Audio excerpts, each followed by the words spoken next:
Hey everybody, welcome back to the channel. I hope all of you are doing well, and today I'm going to be going over the results of my recent Myo Mashup summer tournament that I recently hosted.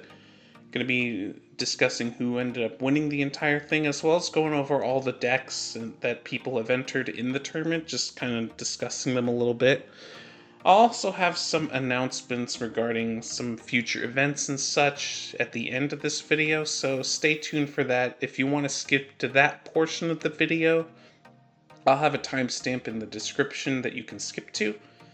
But for the time being, I'm going to start with talking about the decks that were in the tournament. I'm going to start with the winner's deck, of course, and that is Karstan's deck here, which he dubbed Doomsday. Karstan ended up winning the entire tournament. In fact, he ended up going undefeated, which was pretty impressive. And as we kind of cover some of the options in this deck, you'll see why. He opted for a more control-based list. He's got a lot of the main control tools that you see in Myo Mashup. He's got cards like, reflex guards, some coaches challenges, burst attacks for removal, as well as some truces to help stall out the game.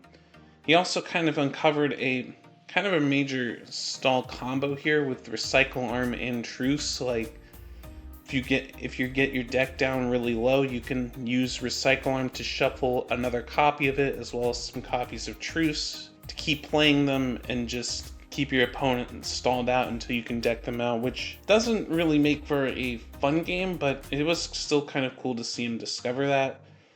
A lot of the other things he ran was Redirect, which is helpful for kind of bouncing your opponent's attacks against them, as well as to also cover some of the things that allowed him to get cards in the discard pile. He's got stuff like Not Too Tough Tim, mainly as a way to get other cards into the discard pile. It basically allows you to, when you play him, to discard the top four, up to the top 4 cards of your deck, and he gets a little stat boost. He's also got Quick Draw to help fill that discard pile as well as some Scions in his sideboard to do pretty much the same thing. He can do that with his ability, or just use his second ability to mill the opponent out. Destiny is also in there, who can actually end up playing pretty much every card in his deck, so that he can get a lot of value out of it there. And he's also got some additional things for removal in the sideboard, like the Delta Warrior arrows, as well as the Spike Serpents, which can also deal some chip damage to your opponent as well. And you've also got things like Jake's Net Search for draw 2, and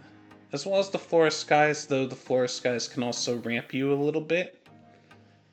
And that about does it for the winner's deck, but I wanted to highlight some of the other decks that were in the tournament.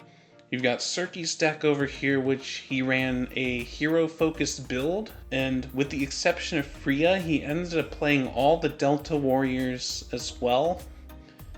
With the exception of Freya, he's got at least one copy of every single Delta Warrior. Some of them are in the sideboard, but a lot of the key ones that were in his deck were Delta Warrior Lumia and Shirk for some extra boosts, as well as Akai to help do that. Overdrive Man's also here just for a nice big boost of power. Raylan can deal some chip damage and disruption at the same time. A Call of the Heroes to help search out pretty much the entire deck, and of course you got the Flora Skies to help ramp to some of your bigger Delta Warriors. Surkey provides some unique boosts to other heroes. Based on their costs, he can give them either assist or overrun, which can be pretty handy. You got your pretty standard suite of removal too, including steady shots and burst attacks, as well as some coaches challenges to counter your opponent's things. There's a Delta Academy in the side deck as well, just to have a domain in there. But yeah, that's kind of does it for the Surkey's deck. It's pretty standard hero focused build. He's also got some life gain synergies in here with Will the Wonder Kid and some supply crates for big life gain and some additional draw. But now I want to move on to Evolon's deck. Now, he doesn't have all the pictures, but Evolon was basically running a small fry focused deck. He's got his King Small Fries in there, as well as things like Small Fry Warrior and the vanilla ones. He even runs Chloe for some additional boosts.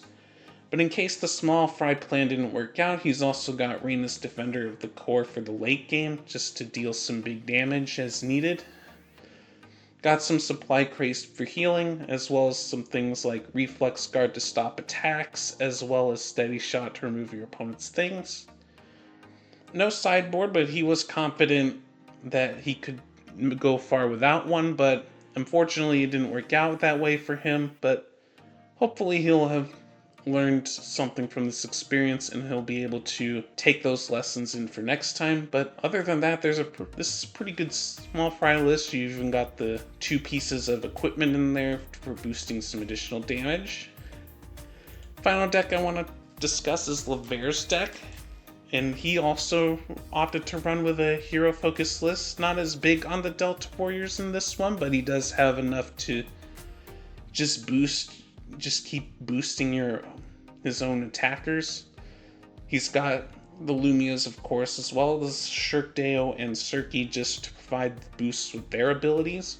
Shirk provides some additional damage, and he even has 3 copies of Vincent in there with its taunt to help protect some of the other pieces on his board. He also made pretty good use of Heroic Assembly to get out 2 additional hero tokens each time, which is pretty good for its cost. Destiny's also in there, as well as one in the sideboard as well. Even got Spike Serpent in there too, for some additional damage when you play it down. As well as Overdrive Man in there for when you want to go more aggressive. And he's even got some redirects, reflex guards, and locks in there if you wanted to go a little more defensive. Overall, it's a pretty good deck here, which is a slightly different flavor of the heroes, but still a pretty effective deck nonetheless. And that's about it for all the decks that were in the tournament. I just want to congratulate Karstan once again, and don't worry about your prize, it is on the way. I did ship that out to you. We did talk about this, and now I kind of want to get into some of the housekeeping real quick. You've got a survey in the description of this video that's going to be running until July 4th. I'm basically collecting some information about how people feel about the state of the format post-tournament. I think it could come in handy to help further shape the format into something that's even more fun, because the tournament definitely taught me a lot of things. It also showcased a lot of cards that are a little bit problematic, and I kind of want to make some adjustments to the format as we go into set 2.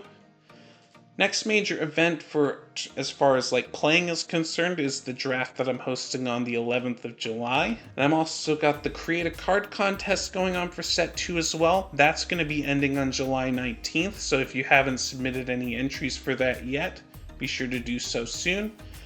And of course, there's set 2 as well. That's going to become ready for public play testing in August. Overall, that's going to do it for this little video. Thank you very much for watching. Definitely leave a like if you enjoyed, and you can comment below what you enjoyed about the decks. And I will see you in my next video, and take care.